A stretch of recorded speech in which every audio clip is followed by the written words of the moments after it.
And I'm preaching this out of boldness because in my personal life, grabe ang pag-save sa ako ani Lord.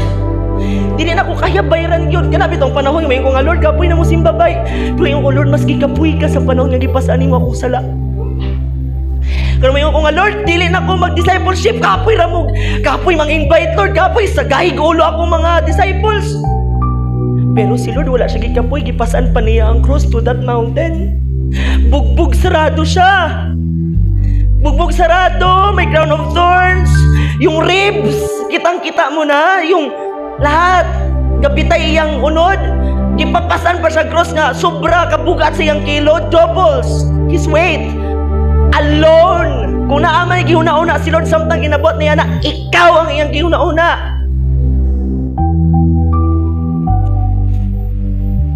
It's not enough being here at Encounter.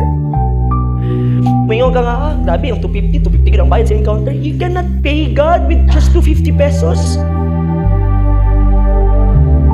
Dili mo kaya i-match ang love ni Lord. Mayon ka nga, love ko si Lord kasi pala ako nagsisimba. Do you think that equates to His love for you?